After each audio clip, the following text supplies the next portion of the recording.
क्या आप लोगों ने कभी लोना चमारिन के बारे में सुना है? ये कामाख्या क्षेत्र की एक ऐसी तांत्रिक हैं जिनके बारे में कहा जाता है कि वो आज भी जीवित हैं।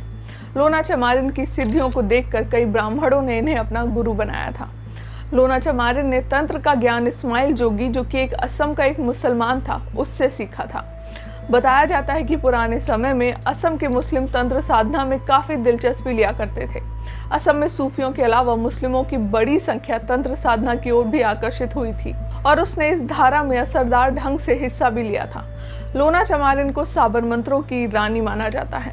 किसी पर वशीकरण करने के लिए जिन मंत्रों का इस्तेमाल होता है उसमें भी लोना चमारिन का जिक्र होता है।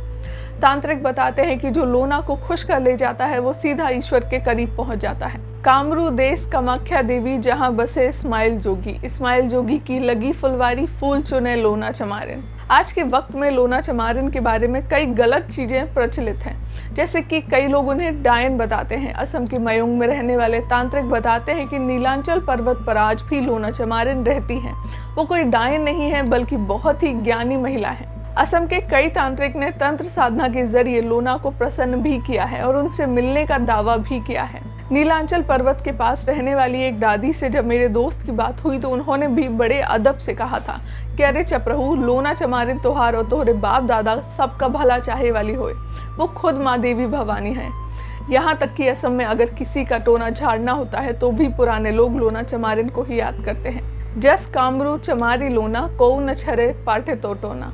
दुख की बात तो ये है कि जिस ज्ञानी महिला के ज्ञान को आज भी असम में पूजा जाता है उनके बारे में लोग जानते तक नहीं है। असम की लोक कथाएं बताती हैं कि अपने दिनों में लोना बहुत ही खूबसूरत हुआ करती थी। इसी वजह से उनका नाम भी लोना पड़ा था।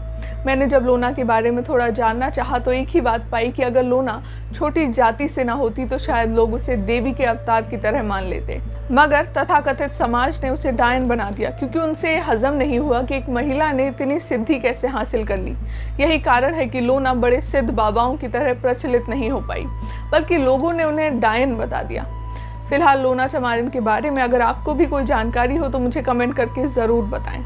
साथ ही ऐसी और फ्यूचर वीडियोस के लिए मुझे फॉलो करना ना भूलें। जल्द ही फिर मुलाकात होगी एक नई वीडियो के साथ। तब तक के लिए नमस्कार।